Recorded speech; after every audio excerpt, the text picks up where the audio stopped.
Hello, good morning, everyone. Good evening, and whichever time zone you are in. Welcome to MobLab Live Session 3. This is the last and the third session, and whichever time zone you are in. Welcome to MobLab Live Session 3. This is the last and sorry, I'm hearing my echo. Session. I'm just gonna sort this out. Is someone, I'm so sorry for interrupting, is someone's live cam is on? I'm just gonna sort this out. Is someone, I'm so sorry for interrupting, is someone's live cam is on? The live event, because we are echoing right now. Is someone, I'm so sorry for interrupting, is someone's live cam is on? The live event, because we are echoing right now. Okay, no worries. Let's move on. I'm so sorry for the interruption. Today we will be talking about building more effective, powerful narrative. I'm so sorry for the interruption. Social sciences, and we have. Today we will be talking about building more effective narrative. Social sciences, and we have echoing. We have Vanessa Williamson with us, who would be moderating the session. She's a Brookings Fellow, author of Read My Lips, Why Americans Are Proud to Pay Taxes, and co-author of Tea Party and Remaking of Republican Conservatism. My name is Aprajita. I'm the network builder and Americans Connected to Pay Taxes. I'm also founder of organizing group in India called Habia. We have with us Prajita and the network builder and connected to Kris-Stella organizing in India called who's a academic who falls in the intersection of psychology of income inequality, attitude towards the welfare state, and reaction to stimulus spending. Trump is currently program director of the Anxieties of Democracy program. Who's a who falls in the intersection of psychology, psychology of income inequality, attitude towards the welfare state, and reaction to stimulus spending. Trump is currently program director of the Anxieties of Democracy program. An American politician who falls in the intersection of psychology. Psychology of income inequality, attitude towards the welfare state. Trump is currently program director of the Anxieties of Democracy program. An American politician who falls in the intersection of psychology. We also have Noor with us. Noorulain Masood has worked in international development for a decade. For the last 5 years, she has dedicated herself to creating wiser and effective leadership for social change. She has done this as part of teaching teams at Harvard University, as CEO of Teach for Pakistan, and nonprofit that produces leaders for education, as director, research to action at Collective for Social Science Research, Karachi, and most recently as a founder, CEO of Center for Social Innovation in Developing Countries. She's a student of Professor Marshall Ganz and Ron Heifetz at Harvard Kennedy School of Government and a practitioner of meditation. Welcome, Noor. We have Fritz Mayer with us. He's the professor of public policy, political science, and environment, and associate dean for strategy and innovation at Duke University, Stanford School of Public Policy. Mayer teaches courses on the political economy for public policy, globalization and governance, political analysis and leadership. And his research concerns the role of stories in politics. His latest book, Narrative Politics, Stories and Collective Action, argues that shared stories are essential tools for enabling communities to overcome free riding and other obstacles to collective action. He is particularly interested in the role of narrative in global environmental politics. I welcome you all. It's very exciting to be part of this session, and I welcome everyone who has joined us online and watching this event. I quickly wanted to run through how this webinar would function. It's a 60-minute webinar. Vanessa will introduce the topic. We will have some discussion with the speakers on their relevant research interest and the area of the work that they have done in their respective fields. We will open the last 20-25 minutes of the session to the audience questions. You can write your questions to us on the event chat room, and you can also tweet us your question using the hashtag MobLabLive. That's all from my end. I will pass it on to Vanessa. Hey, everybody. Thank you, Aprajita, for that excellent introduction. So today we're going to be talking about how narratives can shape campaigns and how communications can shape our capacity for collective action for social movements. I think this is really among the more critical questions that political scientists are looking at and that campaigners are concerned about. And so I'm really very excited to bring, I frankly consider, an all-star panel of people to talk about that. So we're going to be talking first with Mayer, who is a professor in the Stanford School of Public Policy and the director of the Center for Political Leadership at Duke University. And he is also the author of a spectacular book about the role that narratives can play in political action. And so, Fritz, I want to open, I think your work really sets the stage a little bit. You describe human beings as storytelling animals. Can you tell me a little more about what that means? Sure. Well, first, thanks so much for having me here. It's a pleasure to be with this great group. Several things. First, it's what we do. I mean, Barbara Hardy once said, we dream in narrative, daydream in narrative, remember, anticipate, hope, despair, believe, doubt, plan, revise, criticize, construct, gossip, learn, hate, and love by narrative. And if you just think about sort of how we spend our time when we hang out with friends or watch sports on television or the news, we share stories. But beyond that, there's certain functions that narrative plays, psychological functions. Just very quickly, I mean, first, it's just sort of how we make sense of things. In a sense, it's, we connect the dots through stories, and we connect the dots in particular ways that are driven by our memories, and more specifically by the stock of stories that we have available to us in our memory. So, for example, a young black man is shot dead in Ferguson, Missouri. We don't know very much about what happened, but almost immediately people construct one of two stories. First story is walking while black, a familiar story to many. What must have happened was police violence, innocent person, guilty only of being black in the wrong place. But there's another story many people heard, cop doing a tough job in a hard world. And almost immediately we construct these narratives which are influenced by the stories we already have in our head, to make sense of it. And then we filter out everything else. We sort of seize on the details that fit that story. So one is just making sense of things. A second, very important, it's how we shape our identity. I mean, we are in some sense the story we tell about ourselves. And I could spend some time on this, but it's actually quite interesting. Self-consciousness even arrives or begins in children about the moment they're able to tell a story about themselves. That is, to imagine themselves as a character from the perspective of a narrator outside of themselves. So who I am is really shaped a lot by stories. So that's a sense in which we're a storytelling animal. And because we are storytelling animals, we can be moved by the stories that are told by others. Robert Coles uses the phrase, the call of narrative. So we can be moved emotionally. It's how we come to care about the fate of people or cartoon ogres or Peter Rabbit or whatever it is in the story. We actually come to care about the fate of others.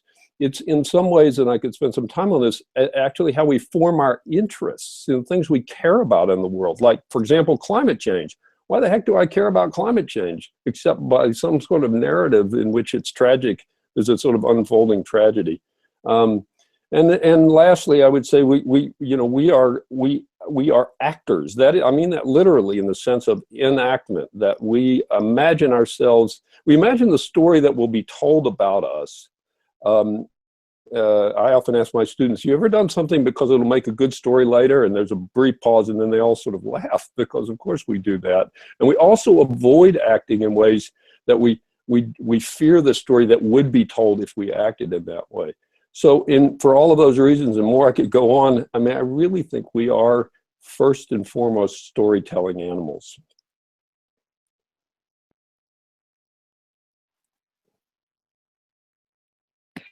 So the way that this comes up in your book, that's I think especially interesting for this audience, is to have that role as a storytelling animal, how we should think about what causes people to become politically engaged or become socially engaged, and what causes them to stay engaged, right? And so there are a couple of lines from your book that I found really not only do stories, you say, help construct a collective good, which I think is a little bit what you're talking about, and sort of set yourself up as having an identity and an actor in the story, but you say that stories enable a community to imagine the form of their collective action.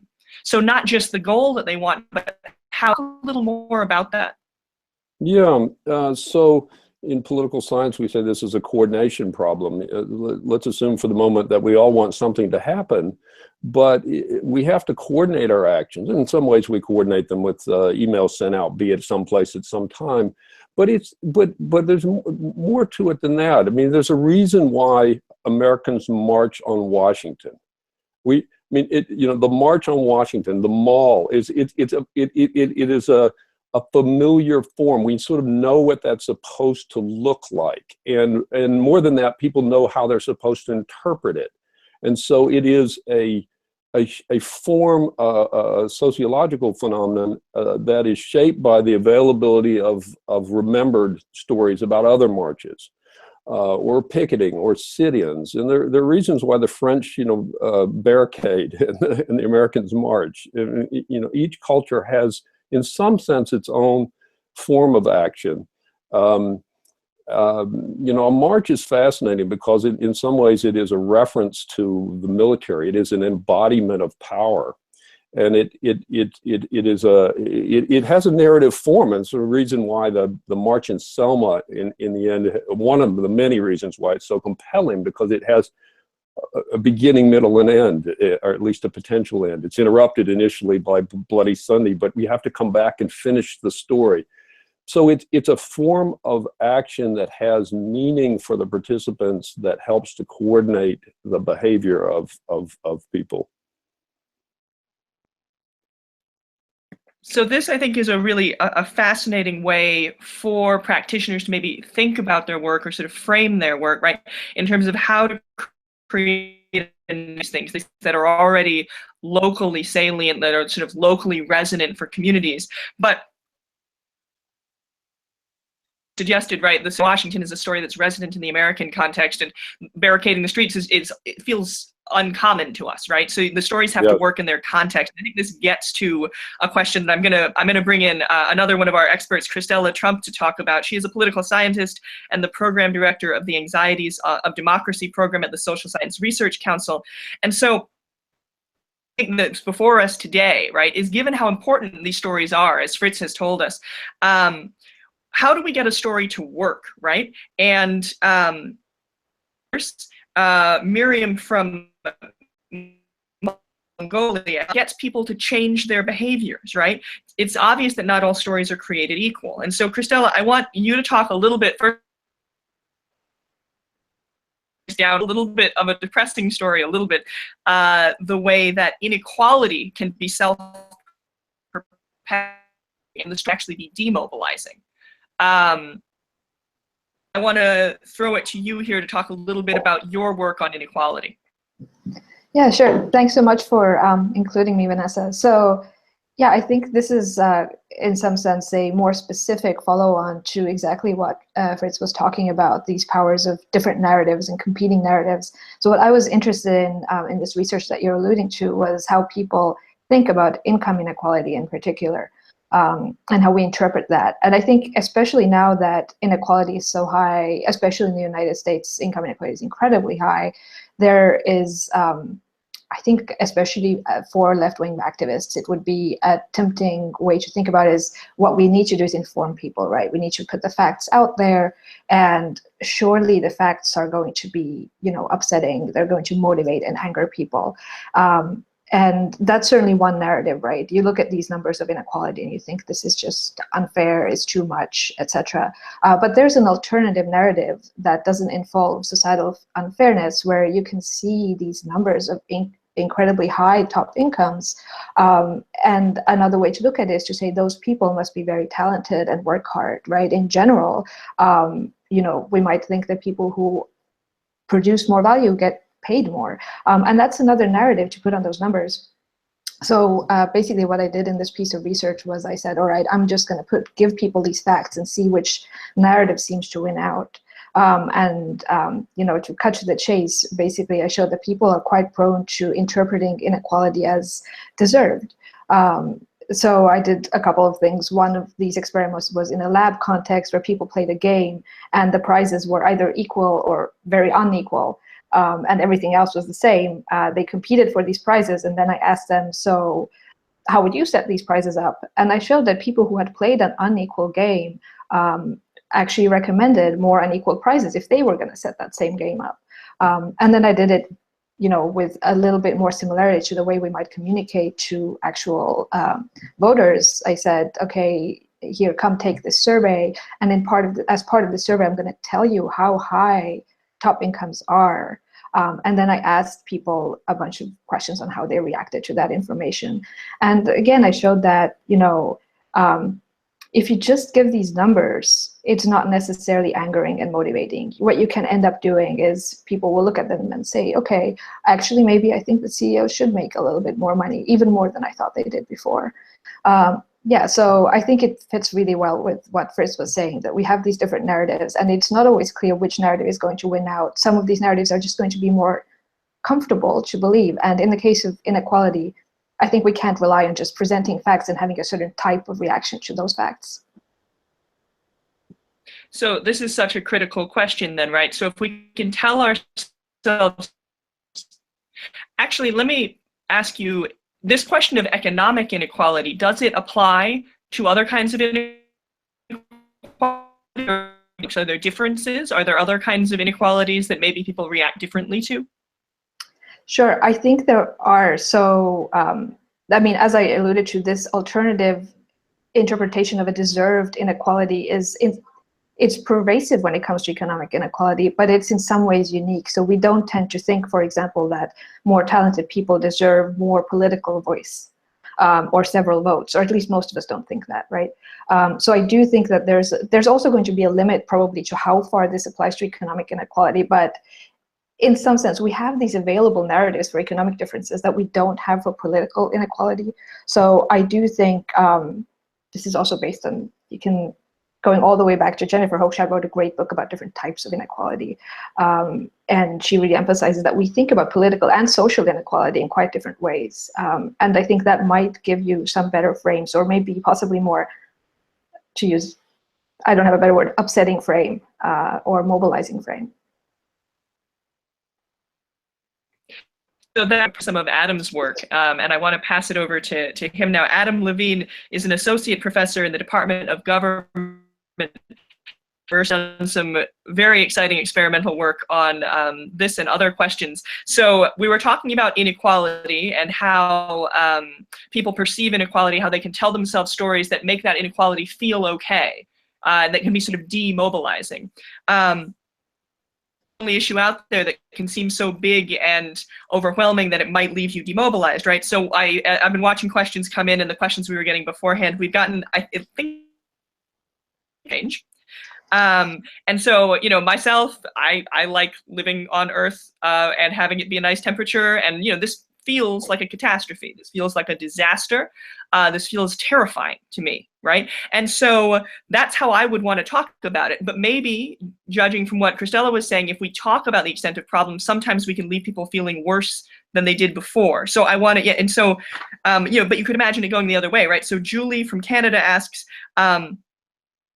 positive message campaigns don't work as well as ones that provoke you to be a little bit afraid or a little bit kinds of narratives is more effective. Adam, can you bring in some of your research about climate change and getting people to confront big problems? Yeah, sure.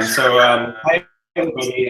Greetings from upstate New York, and I'll agree with Vanessa and say I also enjoy living here on Earth, and so I think thinking about this stuff is incredibly important. I think a couple of different thoughts on this really important question. So one is, I think, so two sort of overarching thoughts. One is we always need to sort of keep in mind to think about things from the perspective of the listener, of the audience, and how they're potentially going to respond, as well as we need to think about what it is that we're asking people to do. So as mobilizers, like what exactly, and organizers, what exactly are you trying to get people to do? And so those are sort of the two sort of overarching things that will inform the rest of what I say. The thing about sort of fear and negativity is that it very much sort of can work, so to speak, work in the sense of being persuasive.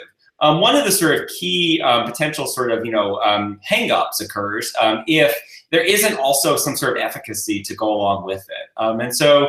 If people don't have a way of dealing with the problem and dealing with the fear, then they tend to ignore it.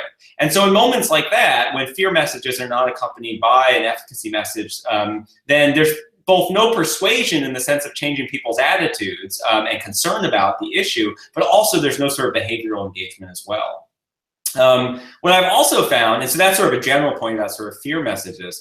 What I found in some of my own work about climate rhetoric in particular, is that a lot of reasons why you might sort of, actually coming back to this question about different kinds of narratives, reasons why you might sort of like frame climate as being important to people in their lives is because it really threatens their material resources. And we see that kind of rhetoric a lot of the time in terms of its effect on sort of people's ability to get the food they need, to be healthy and things like that. Well, the thing is that, those kinds of resources are absolutely essential for political engagement. Like we often sort of kind of take it for granted, I think, but I mean, like fundamentally, like, people need to sort of like be healthy and sort of, and be nourished, and in some cases have time or money or whatever it is in order to sort of, be engaged in politics. And so what I found is that a lot of rhetoric that is negative in the sense of sort of accentuating sort of threats to material resources that will arise as a result of climate change might actually sort of make people less willing to sort of spend those kinds of resources on engagement. And so what you end up with is the situation, and this comes back to the first point about you need to think about what you're asking people to do. What I found in a number of contexts is that the same exact rhetoric will make people, let's say, less willing to sort of be behaviorally engaged, even if it's persuasive. So you might sort of change people's attitudes, but yet actually reduce their behavior. Adam, can you maybe give me a concrete example of that? Because I think this idea that people more concerned or change their mind about how important an issue it is, the next step to being politically engaged, is probably a critical one for a lot of our listeners. Yeah, sure, absolutely. So one of the kinds of like key examples I would say comes from there's increasing sort of arguments about sort of framing the impact of climate change, at least in the United States, in terms of its threats to public health. And I think, health is sort of one of these things that I think, to be honest, a lot of political scientists often take it for granted, but it's a key resource for political engagement. People will not sort of like show up to meetings, show up to rallies, contact legislators, talk to their friends if they aren't healthy, and if they don't feel healthy. So I think when we talk about sort of threats to health, what I found is that, like, for people who are already feeling unhealthy in their own lives because of potentially a variety of reasons, that kind of rhetoric, that kind of language will be incredibly persuasive, because people will be like, yeah, wait a minute, that is a reason to care about climate change. But yet at the same time, so it's persuasive, but at the same time, it reminds people about this really important material constraint that they're already facing in their own lives that stems from their health. And so it makes them less willing to, again, be behaviorally engaged. And so that's where you get this this divergent pattern. I mean, I think there's something else with climate change, and this very much ties into some of the earlier things that both Fritz and Kris-Stella mentioned. That a lot of political engagement also is, and this is within the climate space, I think this is especially acute. Climate change really does feel like this sort of big problem, and it's usually talked about using scientific language. And I think now people are sort of moving away from that, particularly for a broader audience. But I think what the mark that's been set for a long time is that climate change is this kind of like scientific thing that and scientific things for a lot of people, if they aren't scientists, are difficult to understand. But a lot of political engagement is also about sort of getting people to be comfortable doing something that they're not otherwise comfortable doing.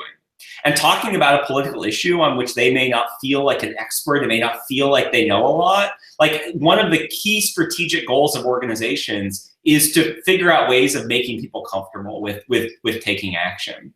And I think narratives are really incredibly important for that.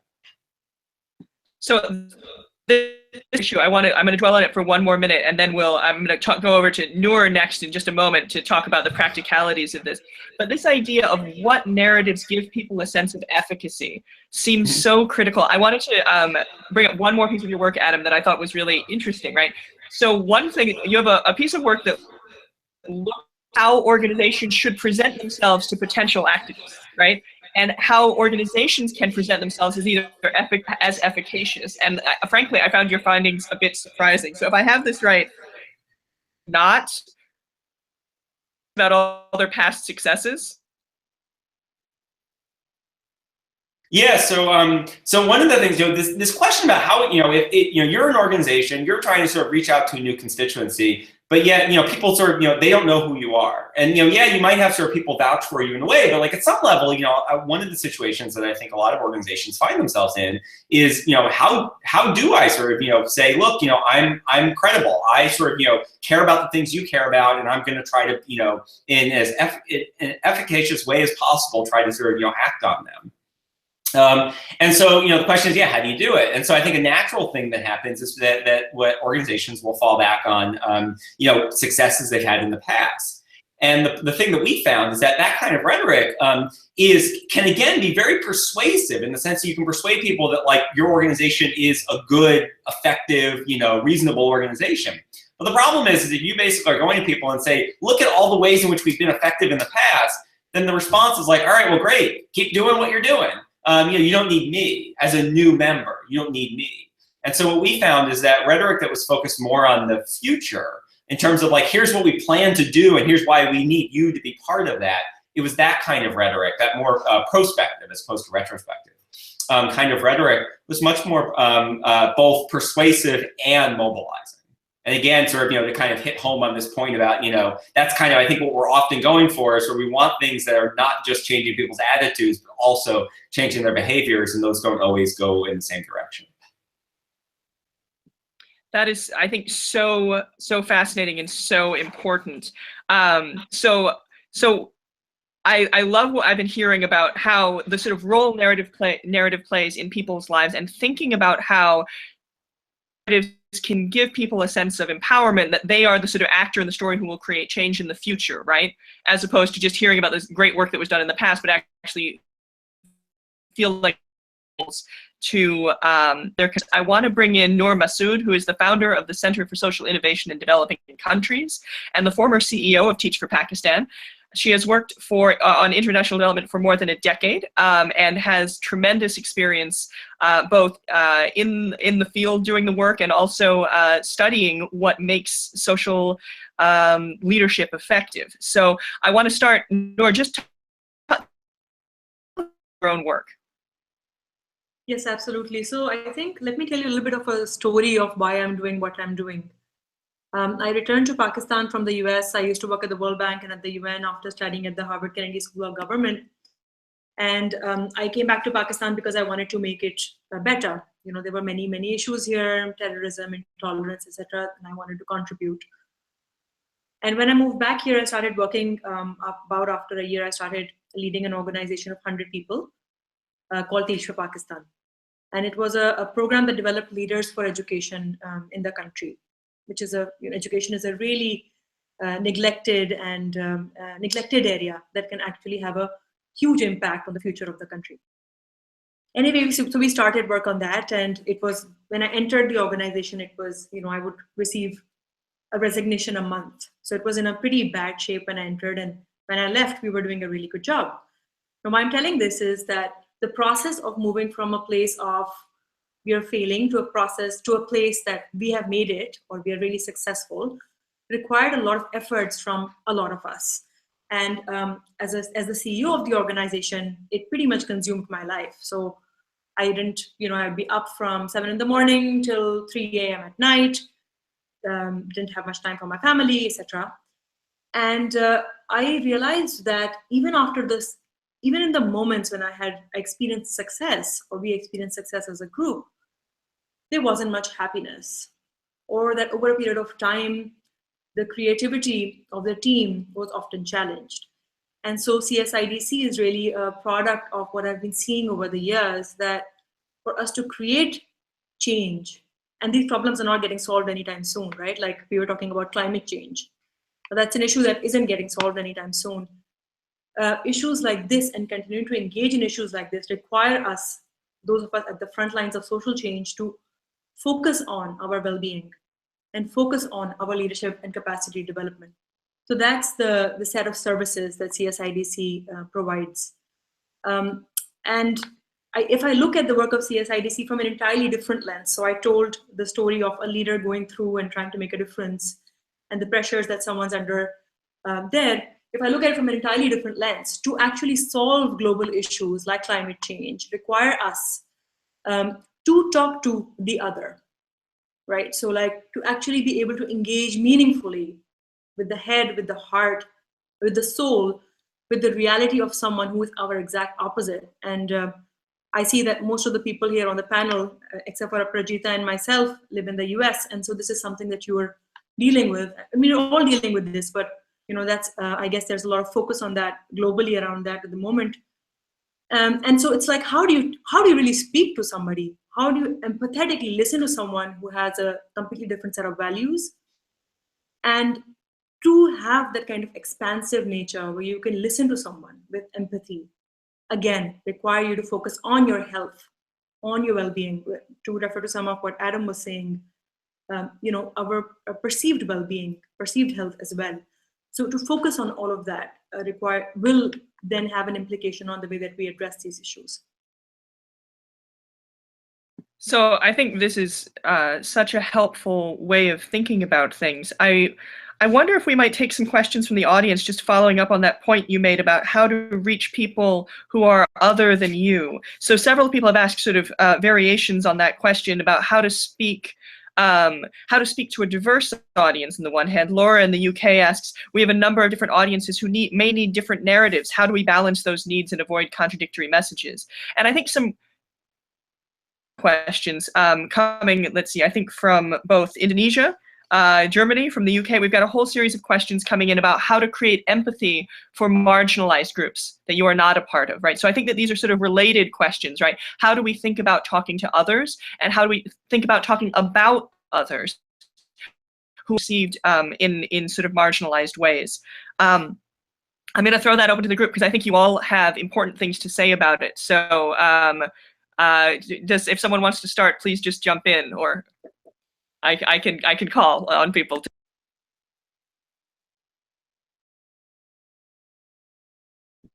I mean, I can say stuff. Thank you, Adam.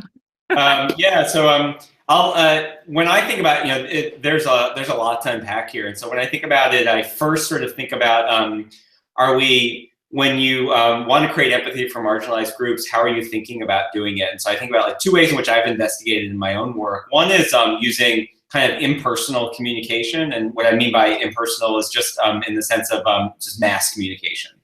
And so as opposed to an individual that a friend or a family member who's delivering a message or something like that. And so I think one of the things that we found when we studied this, when me and many others have studied this with respect to sort of particularly groups that are marginalized and that are facing some kind of problem. I mean, where you're trying to sort of at least in the context I've looked at it, so you're trying to generate empathy because there's a marginalized group facing a problem. And I think there's different ways in which you can provide evidence that there's a problem. And we can use sort of use like human interest kind of evidence, or which is where you focus on sort of the story of an individual person or a small family, or things like that.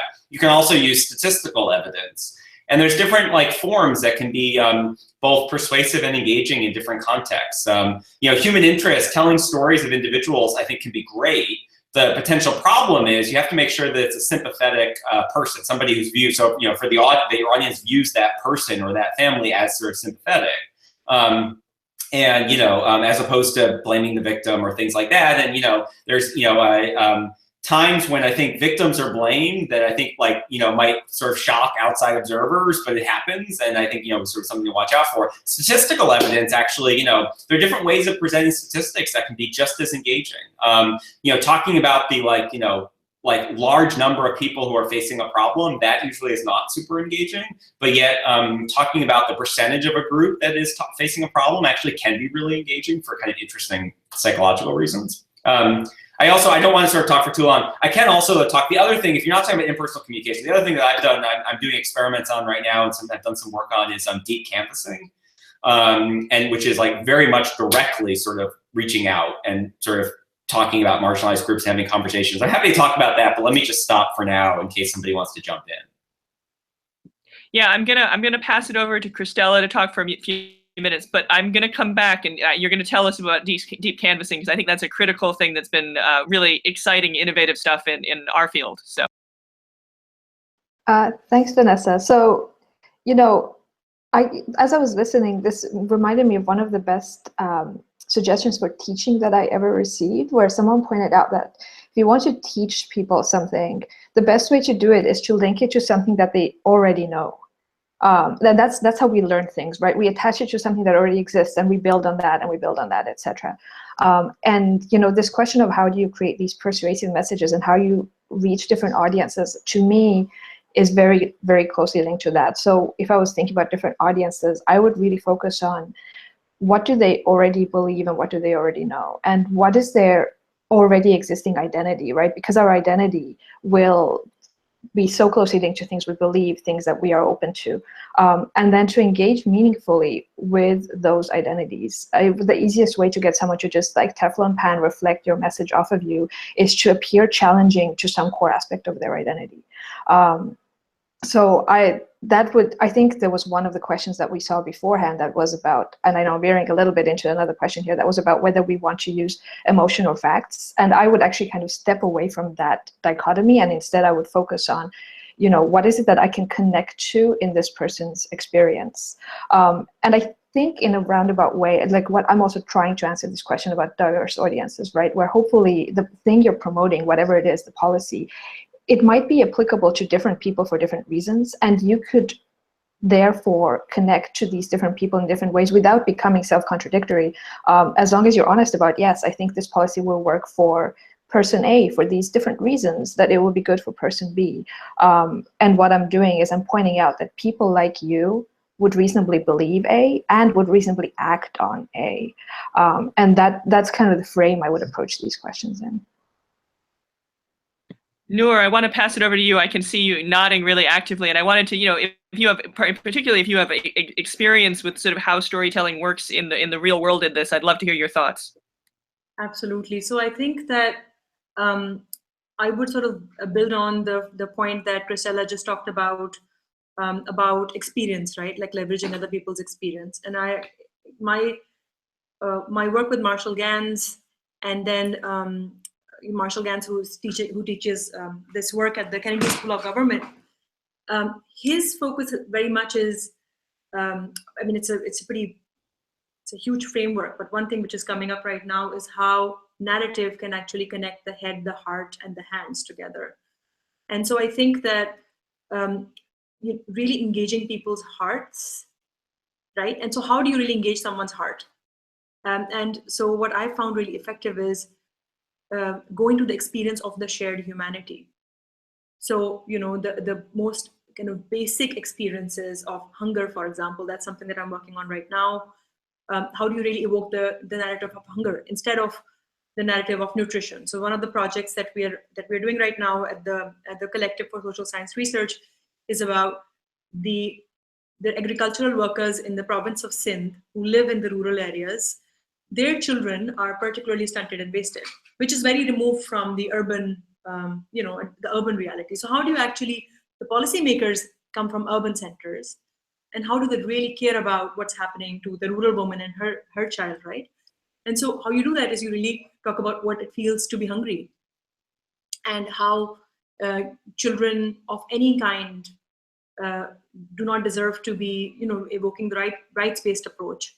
So I think there's the shared humanity. The second thing is that we did a Teach for Pakistan, it really worked, was actually shadowing people from the marginalized group. So we were serving children who came from urban slums. And we really made the experience of their lives real by literally pairing, like I was paired with one child and I shadowed him for the day. So to sit in the classroom with him, he's a seven-year-old child, sit in the classroom with him in the government school and wait for the teacher who never arrived for an hour was a huge experience, which actually made his experience extremely real for me, right? As a person, as someone who had been a child once and a person who has a child now. So really connecting with that by making the experience alive. That's the second one. And the third one is really working on your capacity for empathy. I think it's something that isn't just gifted, right? It's something that one has to really develop, and there are exercises to develop it. So for example, meditation, it's something that has been proven to develop empathy, but also just many other ways. So, you know, how exactly one can do that. So three different points.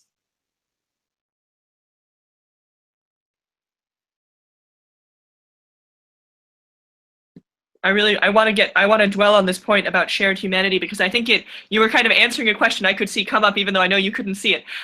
Helen asks, I work in a cross-partisan organization. In the American context, cross-partisan is very hard right now, but all different cultures have cleavages, certainly. And so if you're in a situation where you're working for an organization that crosses such what feels like a very profound barrier at the moment, how would you suggest creating a narrative that speaks to such a split group? And I think your point about shared humanity is such, and going back to those very basic things that we all have in common, is such a powerful way of thinking about that. And this idea of shadowing is extraordinary. Adam, I want to come back to you and get your thoughts again on this idea of deep canvassing, which is perhaps not quite as profound a way of entering into another person's life, but I think it has a sort of a similar principle of allowing you to see through someone else's eyes a little more.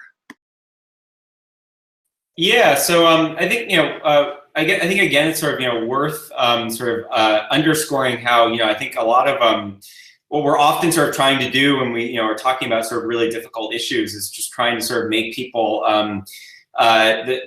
just simply make people comfortable with talking about it, and because they're not used to talking about it, and I part of it certainly existing societal cleavages can very much sort of make it even more difficult. And so what I've seen actually with even some cross-partisan groups that I've had the fortune of both being part of, but also actually shadowing for some of my research, is I've observed and actually started testing like the impact of some of the different ways in which they really seriously try to sort of make people comfortable with being engaged in a variety of ways. And so both sort of and one of the key ways is sort of having conversations about issues that they're just simply not used to talking about. And so I think this question about like creating empathy for marginalized groups, most people sort of in their daily life, if they work in this area, that's one thing, but most people in their daily lives, this is not something that they're kind of used to doing. And so but what we've often found is that for a lot of issues, particularly for sort of marginalized groups that you might not come into contact with in your daily life, most people really don't have like a lot. They'll say that they have attitudes about those groups, but like in a lot of cases, they may not have thought all that much about them. And so when you start sort of like kind of asking people sort of and I don't mean that in sort of a negative way, or in a judgmental way, but just more to say like there's from an empirical sense, like people generally sort of haven't necessarily thought like that much about them. And so what that means is that but at the same time they're also simply just not used to sort of talking about sort of marginalized groups and talking about a lot of like political issues that divide us. And so deep canvassing is a way. So if traditional canvassing is you go to people's doors, or you go to their classroom or whatever it is, and you deliver a message and then you leave. That's sort of the kind of that's sort of more the traditional canvassing model. What deep canvassing does is it tries to have the let's say the voter or the citizen do most of the talking, not the canvasser.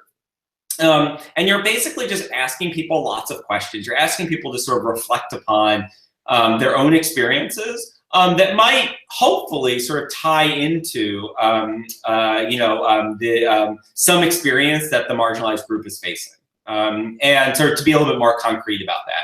A lot of what you might be sort of trying to do is trying to get people to sort of think about what would it be like, for example, to be a transgender person, as that was one of the questions, or what might it be like to sort of be a refugee, and things like that. And so you're having this conversation, and you're trying to sort of ask lots of questions of the voter to try to, or the citizen, to try to get them to think about what that would be like.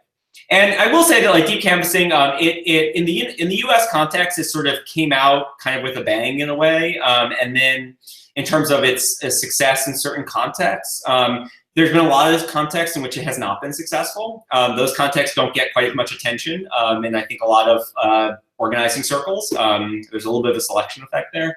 And so one of the things, there are some issues I think where it seemed to work really well, at least initially, was on LGBT issues in the U.S. context, but then people tried it with the issue of abortion in the U.S. context, which is an issue that has been on the political agenda for a much longer period of time, and has arguably had sort of more kind of like entrenched political sides associated with it, and it was not successful. For the most part. And so now, I was not involved in any of that, but now what we're doing in the abortion context is thinking about ways of making people more comfortable with the idea of changing their minds. And so again, this sort of comes back to like, I think in a lot of cases, people need to be just simply like, need to be made comfortable sort of like engaging in the political process. And so this is sort of one aspect of this here, is just making people more comfortable with the idea of like, that, oh yeah, they might hold attitudes, but actually they might not necessarily have thought about them very much. And so just making people comfortable with the idea of like, that, yeah, they can change their mind and that's okay, or they can reevaluate positions and things like that. And so we're investigating that. So that's such a fascinating question, right? Because we've got sort of two different issues at play. I think on the one hand, there's persuasion, right? Getting people to change their mind. And as you said earlier, there's also this mobilization question, and they don't necessarily run together. So I want to come back to something that Kris-Stella brought up briefly, and we've had a couple questions about, which is about emotional appeals and factual appeals. And I was two different kinds of appeals on both dimensions, right? I want to think about them in terms both of what changes minds and what mobilizes people. And I don't know, I want to bring you in for a second on this, if you don't mind. Talk to me a little bit. When we think about narratives, is that emotional and exclusively emotional? Can they include statistics, or does that just ruin it? I don't, I'm trying to think about, like, do we see those as separate ideas? I'm sorry, you were breaking up a little bit. Can you say that again? Sorry about that. I'll try one more time. Fritz, I was wondering if you could talk to me. Can we put statistics in stories, or does that just ruin them?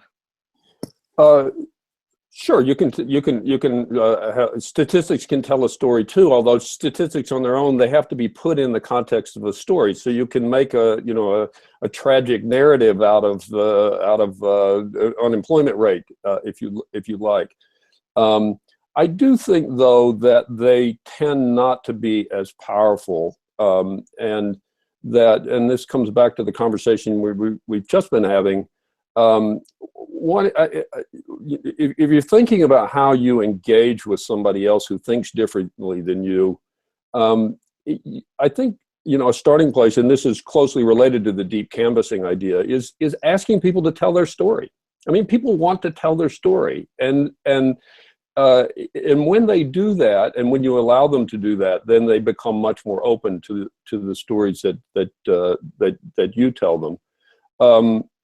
Ultimately, we come back to the question of collective action and social mobilization. It's not enough to care about some cause of some kind or another. The problem is that there's still the temptation to free ride. That is to say, no matter how much I care about climate change, or some marginalized community, or whatever it is, the truth is, what I do on climate change is not going to matter. It isn't. Whether I drive an SUV or a Prius, it doesn't make much difference. And so, in a very narrow sense, it's not rational to join. So then the question is, how do we overcome that problem? And I don't think the head is the place to start. I mean, in a sense, it's about the heart. That is to say, it has to become an imperative for you as a matter of identity maintenance, that my identity depends on engaging in the collective action. I couldn't live with myself if I didn't. If somebody asks, what did you do when history called, I have to be able to answer that question in a particular way. And that, to come back to your question, is much more about, we could call it emotion. I'm not sure, I agree with the point made earlier that I'm not sure there's a great dichotomy, but it's much more emotion than it is sort of fact and reason. It really does have to do with our sense of who we are, what we want to be, and what story we want to tell about ourselves and have told about us by others.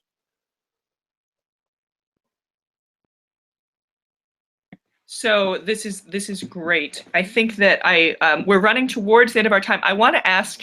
I was debating with myself whether to ask this one. This is a hard question, but I think between you there are some interesting answers we could come up with. Ariel asks, even if you have a great narrative, how do you win the battle for the story when you're up against media conglomerates that use a different frame? Is a particular example about media, but we can imagine other circumstances, right? Where world, but someone's got a bigger megaphone than you, or is more powerful than you, right? And a link, right? Zoe asks about how can marginalized groups talk about themselves, right? And that question is the fact that typically, sort of definitionally, marginalized groups don't have the capacity to define the mainstream narrative of a conversation. How do we confront that problem? If someone wants to jump in, I leave it to you. So this is a very small answer to like a really big question, but the first thing that came to mind was a finding out of basically myth-busting and mind-changing literature that suggests if you're up against a powerful frame, you don't want to repeat it too much. So this is the idea that you can have a wrong fact, let's say, or I think this would apply to frames as well. It's floating around out there, and you don't want to say, like go around and say, have you heard X? Well, here's why I think that X is wrong. And in the course of doing that, you highlight X, you make it more prominent, etc. So I realize that this is like a drop in the ocean of the bigger question of how do you find big media narratives, but my first reaction is focus on your narrative and, trying to do the battle of here's this big narrative, think about it, now think about why it's wrong is not going to be as effective. That's just my first reaction. Well, this is Fritz. This is a profound question and a very difficult one.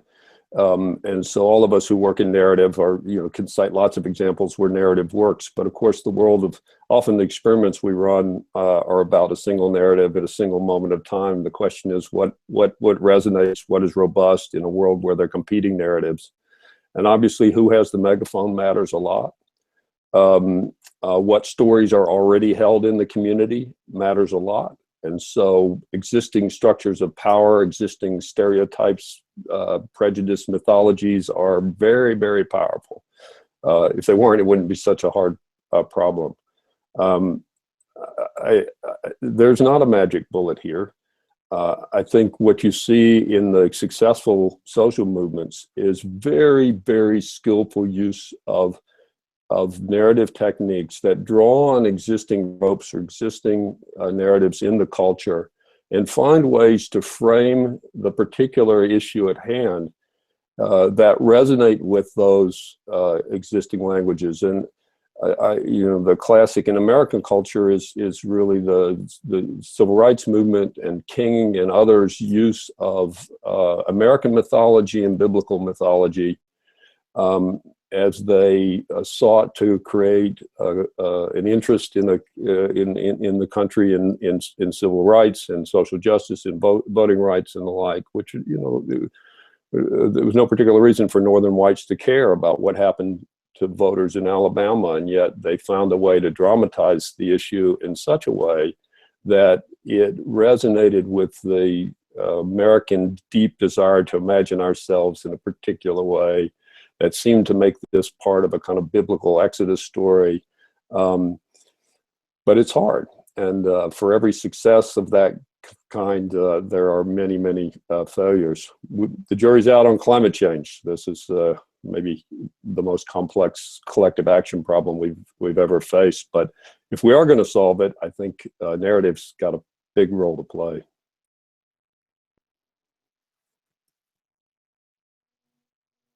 Other thoughts on this question, Noorulain?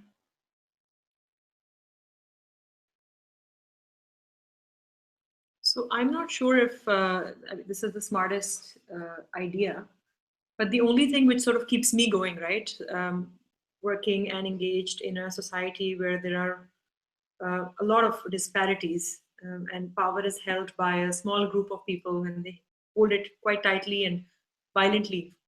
So I think the idea is to be safe and be persistent, right? So like as a practitioner, I think you have to constantly balance not overstepping the boundaries. And I know that the people who are listening to us are coming from all over the world.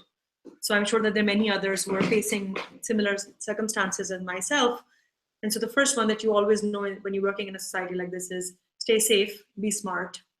And the second one is persistently chip away at the power.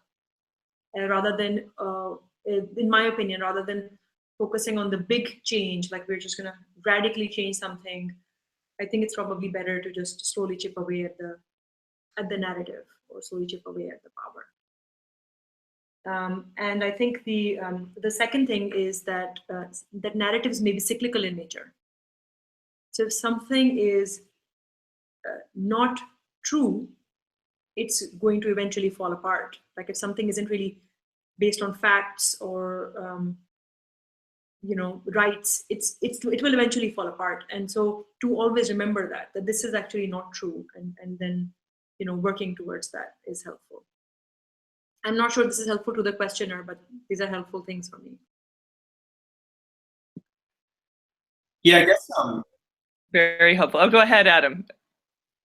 Yeah, no, I guess I agree that with others. I mean, this is a really important question. I guess the one thing I'll just add to it is to what others have said is I think that this really underscores the question itself, underscores sort of the importance of sort of organizing people and not just communicating. And so that you want to be doing both. And so when I tell people, I usually sort of try to describe myself as sort of somebody who's interested in civic engagement, not just communication, in part because of course the communication is important, absolutely. But also to say that like, you're really sort of trying to get people to sort of, change, potentially like, to take the way they already sort of like think and how they see themselves, and like what a couple of people said earlier about how they want others to see them. And sort of, think about sort of, how you might sort of build a new sort of community and new organization around that. And I think so trying to sort of, win, so to speak, simply in sort of like a mass communication war, that might be really difficult in that context. But sort of if you can actually sort of like build sort of like organizational capacity around sort of like shared narratives and create new narratives together, I think that that's like absolutely critical. All right, we have time for one more question, and I think it's one of my favorite questions, honestly. Saya from Spain asks, can we know what methodology to use to test narratives? And so this, as a political scientist, how can activists test what works, right? I think a lot of us here have some experience testing what works.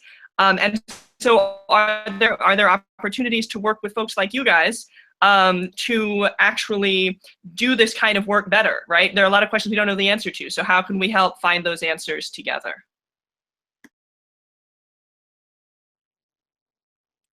Well, sure. I'll be quick and let others jump in, but absolutely. I mean, first thing to say is we're still learning a lot. I mean, we're still at the early stages of understanding this. So, for example, going back to the conversation I had earlier, my center hosts a lot of cross-partisan conversations, and we're testing various ways of structuring that, or we're trying to figure out how to evaluate the effectiveness of it. And it's hard. It's a hard thing to measure, especially when I'm dealing with sort of pretty senior leaders in North Carolina, or students groups on campus. It's not so easy to do that. I mean, there are two standard methodologies, and others may have others. I mean, we certainly use focus groups historically to test messages. There's a time-honored tradition of evaluating the ways in which people react to messages along the way. And the others is experimental, sort of embedded experiments and surveys that we can use to test messages. Neither of these are sort of in the field, and so the real challenge, I think, is figuring out how to evaluate the effectiveness of narratives, in the real world as opposed to these sort of artificial settings. Adam, can I throw it to you? Thoughts on this? Yeah, so actually earlier this year, I co-founded an organization called Research for Impact. And the goal of this organization is to make it easier for academics and practitioners who want to collaborate on research projects to both find each other and then actually go forth and create a research collaboration. And so, Saya, what I would say to you is, and to others, is that yes, absolutely. And moreover, I think there's very much an increasing interest among academics in engaging in this work. If you go to we do a number of different things, and I don't have time to talk about all of them. But if you go to the website, so it's Research for Impact. It's r4impact.org. You can see sort of our online platform, and you can join our network. And I should say that we are very much international. So on the one hand, yes, it was sort of started by 3 U.S.-based folks, but we have a really good contingent of folks from both the U.S. and from Europe, and we're very much expanding. We've had a lot of interest from pretty much all continents. And in fact, I've given talks on Research for Impact and academic practitioner collaborations across the world, even just in the past 6 months. And so I definitely encourage you encourage anybody to sort of look at Research for Impact. It's free to join, create a profile. And if you have questions about it, you can see sort of my contact information is on the bottom of the homepage. And please feel free to get in touch. There's a lot of academics that would absolutely love to engage with folks who are listening right now to answer questions that are important to them.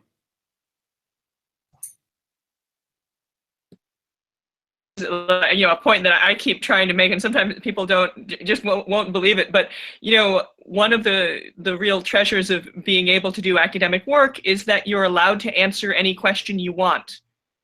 Confronted by a question you think is important, you can spend your time answering it. And one of the things that's true of people who do social movement work is that you have important questions. So we are in academia waiting for you. We are here. One of the reasons I do this webinar is to try and make some of those connections. So I want to wrap it up now because we've gone a little over, as we almost always do. I want to thank our amazing for occasional auditory bug here and for taking their time. Adam and Fritz and so Aprajita, say a farewell to our guests, okay? Sorry, I was on mute. Thank you, Adam. Thank you, Fritz. Thank you, Kris-Stella and Noor, for taking out time and joining this conversation. It was an incredible and quite enriching conversation. And Vanessa, to you for hosting such incredible conversations back-to-back in the last 2 months at MobLab Live. And for all the audience who have shown interest in the kind of topics that we have covered, the kind of questions that you have asked, and for all the interests that we have been getting so far. This was the last session of the year, and we will be back in 2018. We are looking forward to new topics. We are looking forward to new speakers, new researchers, and new ways of making movements and campaigns effective. So if you have any interesting topic, any interesting project, please tweet to us. We are designing the calendar for MobLab Live sessions for next year. We would love to stay in touch with you. And yeah, thank you so much once again. Have a good day and a good night for people in the east part of the world.